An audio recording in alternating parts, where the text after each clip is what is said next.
DLN online class में आप सभी विद्यार्थियों का स्वागत है। इस वीडियो में class 12 organic chemistry haloalkane and haloarene से लेकर आ रहे हैं व्याख्या सी सिंगल बॉन्ड एक्स आबंध की प्रकृति।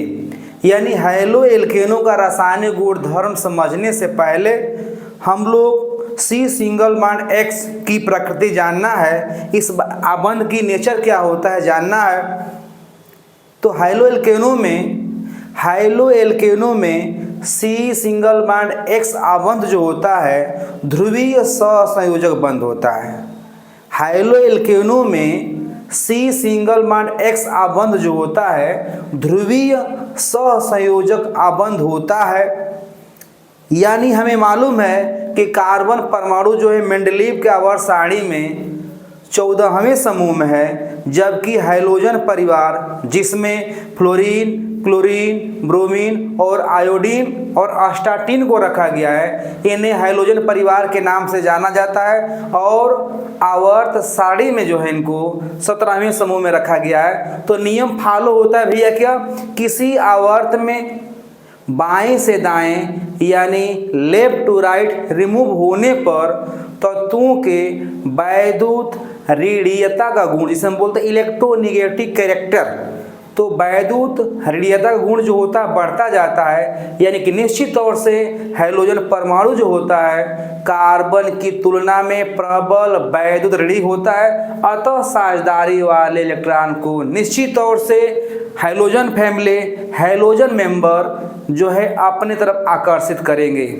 तो जहाँ पर दो परमाणुओं के बीच उपस्थित सहसंयोजी इलेक्ट्रॉनों को कोई एक पक्ष अपने तरफ अट्रैक्ट करता है, आकर्षित करता है, तो उसके ऊपर जो होता है आंशिक ऋण आवेश पार्शियल नेगेटिव चार्ज उत्पन्न होता है, जबकि विपरीत वाले पक्ष पर उतना ही मात्रा में धन आवेश उत्पन्न होता है। तो ध्यान देना भी यहाँ पर। हम चलते हैं पोलर कोवेलेंट बॉन्ड क्या होता है। पोलर ध्यान देना है। सहसंयोजक आबंध क्या होता है, ध्रुवीय सहसंयोजक बंध हम यहाँ पर देखेंगे। इसके बाद हम लोग सी सिंगल बॉन्ड एक्स के नेचर के विषय में जानेंगे। तो polar covalent bond COVALENT covalent bond क्या होता है, जिसे हम बोलते हैं भैया ध्रुवीय सहसंयोजक आबंध। सहसंयोजक आबंध। तो यहाँ पर ध्यान देना है, जब दो तत्वों के बीच इलेक्ट्रोनेगेटिव डिफरेंस जो होता है 0 से एबव होता है, तो साझेदारी वाले इलेक्ट्रॉन को कोई एक पक्ष जो होता है अपने तरफ खींचता है, अट्रैक्ट करता है। तो यहाँ पर वही घटना, यानी जब साझेदारी वाले इलेक्ट्रॉन को कोई एक ही पक्ष खींचेगा अपने तरफ, तो उसके ऊपर जो होता है आंशिक ऋण आवेश, जबकि विपरीत वाले पर उतनी ही मात्रा में आंशिक धन आवेश उत्पन्न हो जाता है। और ऐसे यौगिकों को हम क्या कहते हैं भैया, ध्रुवीय सहसंयोजक यौगिक। क्या कहते हैं, ध्रुवीय सहसंयोजक यौगिक के नाम से जानते हैं। तो ध्यान देना यहाँ पर हाइलो एल्केनों में जो हाइड्रोजन परमाणु जुड़ा होता है कार्बन के साथ, हाइड्रोजन परमाणु जुड़ा होता है जो कार्बन के साथ, वह साझेदारी वाला इलेक्ट्रॉन जो होता है हाइड्रोजन जो होते हैं, हाइड्रोजन परिवार के सदस्य जो होते हैं अपने तरफ क्या कर लेते हैं भैया, खींच लेते हैं। यानी यहाँ पर जो होगा आंशिक ऋण आवेश हो जाएगा और यहाँ पर जो हो जाएगा आंशिक धन आवेश हो जाएगा। चूंकि साझेदारी वाले इलेक्ट्रॉन को बिल्कुल बाउंड्री में होना चाहिए, साझेदारी वाले इलेक्ट्रॉनों पर दोनों परमाणुओं को बराबर हक होना चाहिए, लेकिन होता है नहीं, यहाँ पर होता नहीं ऐसा, क्योंकि जो प्रबल ऋणी पक्ष होता है वह साझेदारी वाले इलेक्ट्रॉन को थोड़ा सा अपने एरिया में रिमूव कर लेता है, तो इसके ऊपर आंशिक ऋण आवेश हो जाएगा और इसके ऊपर क्या हो जाएगा, धन आवेश। ध्यान देना, इसको हम कहते हैं क्या, इसी को हम बोलते हैं ध्रुवीय सहसंयोजक। इसे हम दिखाते हैं कैसे, ध्यान देना है। इसे हम लोग दिखाते हैं इस प्रकार से, सिंगल बॉन्ड और यहाँ पर जो हो जाएगा प्लस, ध्यान देना है, यहाँ पर आंशिक जो है ऋण आवेश और यहाँ पर आंशिक धन आवेश उत्पन्न हो गया। इसी को हम बोलते हैं ध्रुवीय सहसंयोजक आबंध। कितना समझ में आ गया भैया। तो हाइलो एल्केनों में जो होता है सहसंयोजक बंध किस प्रकार का होता है, ध्रुवीय सहसंयोजक बंध पाया जाता है। और ये भी ध्यान देना है यहाँ पर कि हाइड्रोजन परिवार में यानी किसी भी ग्रुप में, समूह में एक नियम फॉलो होता है कि ऊपर से नीचे जाते हैं तो तत्वों का आकार जो होता है बढ़ता जाता है। आकार बढ़ने का कारण क्या होता है भैया? मुख्य क्वांटम संख्या का मान बढ़ता है। जब किसी समूह में ऊपर से जाते हैं नीचे, ऊपर से नीचे जाते हैं तो तत्वों का आकार बढ़ने का कारण क्या होता है? तो तत्वों के आकार के बढ़ने के कारण क्या होता है? बाहरी कोश के लिए मुख्य क्वांटम संख्या n का मान बढ़ना। n का मान बढ़ने से परमाणुओं का आकार बढ़ता है। तो यहाँ पर हमको ध्यान देना, यहाँ पर दिखाया गया आपको, यहाँ पर दिखाया गया टेबल में कि यहाँ पर हम लोग CH3 सिंगल बॉन्ड F यानी C सिंगल बॉन्ड F से C सिंगल बॉन्ड I तक हम लोग चलते हैं तो जो आबंध लंबाई होता है जिसे हम बोलते हैं बॉन्ड लेंथ, वह क्या होता है? बढ़ता जाता है।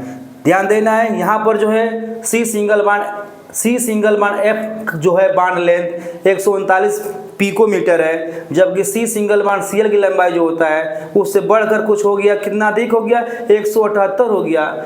C सिंगल बॉन्ड Br की लंबाई जो होता है 193 होता है पिकोमीटर, और C सिंगल बॉन्ड I का जो होता है लंबाई यानी बॉन्ड लेंथ जो होता है 214 पिकोमीटर होता है। यानी निश्चित तौर से C सिंगल बॉन्ड F से लेकर C सिंगल बॉन्ड I तक जो होता है बॉन्ड लेंथ क्या होता है? इंक्रीज होता है, बढ़ता जाता है। और जिस तरह से बॉन्ड लेंथ इंक्रीज करेगा वैसे वैसे वो वीक भी होता है, कमजोर भी होता जाता है। यानी कि उस आबंध को तोड़ने के लिए जो बॉन्ड डिसोसिएशन एनर्जी होता है, जिसे हम बोलते हैं आबंध वियोजन एंथैल्पी जो होता है, वह क्या होता है भैया?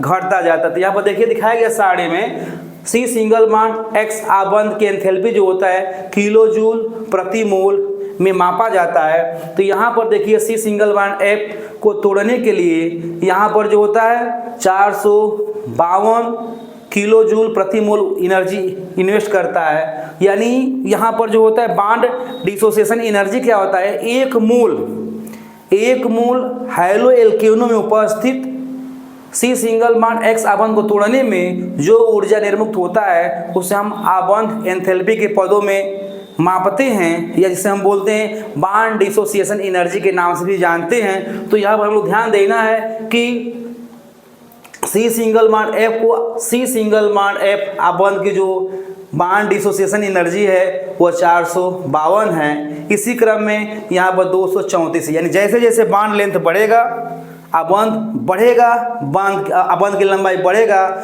वैसे वैसे वो वीक होता है, कमजोर होता है। यानी उस आबंध को तोड़ने में हमको कम ऊर्जा इन्वेस्ट करना पड़ता है, खर्च करना पड़ता है। यानी 452 जो है सबसे अधिक किसका आबंध वियोजन ऊर्जा है? तो CH3F का है। और सबसे लेस किसका है?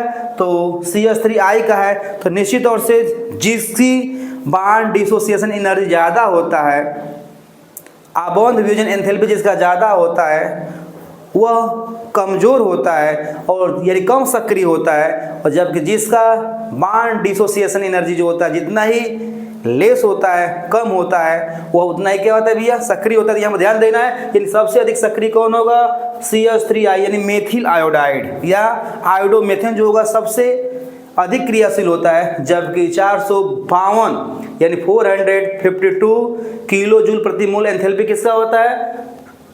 फ्लोरोमेथेन का होता है। तो सबसे क्या होता है? कम क्रियाशील होता है। तो ध्यान देना हमको। अब यहाँ पर ध्यान देना है कि हाइलो एल्केनो का जो होता है द्विध्रुव अगुण जो होता है, यहाँ पर दिखाया गया है। ऊपर से नीचे हम लोग जा रहे हैं, ध्यान देना पर यहाँ पर द्विध्रुव अगुण होता है। यानी हाइलो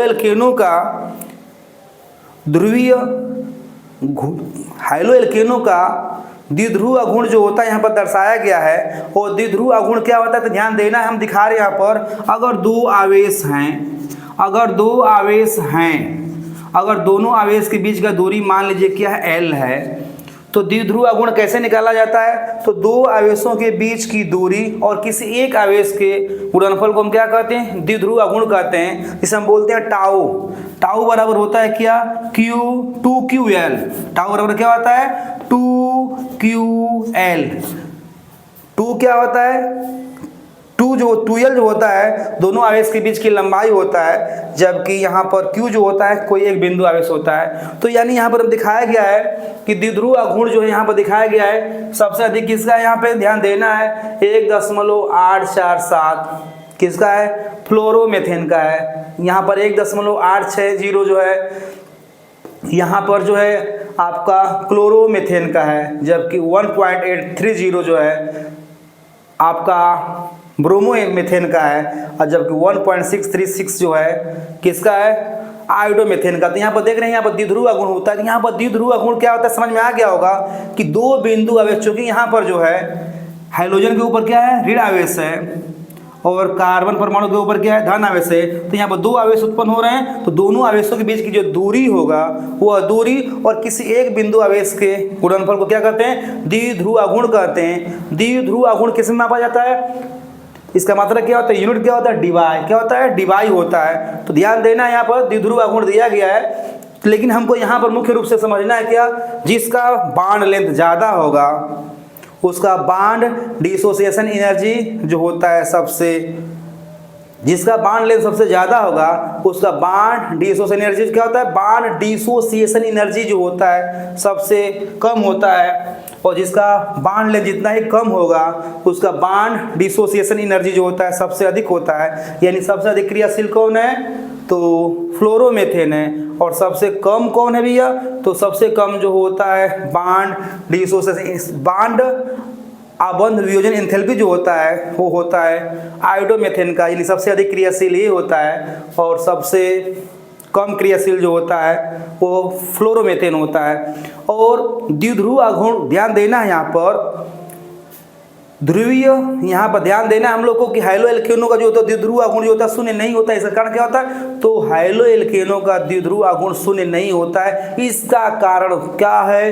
पोलराइज्ड कैरेक्टर। हाइलो एल्केनों का जो ध्रुवीय सहसंयोजक बंध होता है, ध्रुवीय हाइलो एल्केनों में ध्रुवीय सहसंयोजक आबंध होने की वजह से इसका द्विध्रुव गुण जो होता है शून्य नहीं होता है। तो हम उम्मीद कर रहे हैं कि आपको बिल्कुल हाइलो एल्केनों का जो कैरेक्टर है सी सिंगल बॉन्ड एक्स का समझ में आया होगा। तो उम्मीद कर रहे हैं कि आप वीडियो को लाइक, सब्सक्राइब, शेयर, और निश्चित तौर से आप सब्सक्राइब करेंगे चैनल को। और ऑर्गेनिक केमिस्ट्री हम उम्मीद कर रहे हैं कि आपको बेहतर ढंग से समझाएं।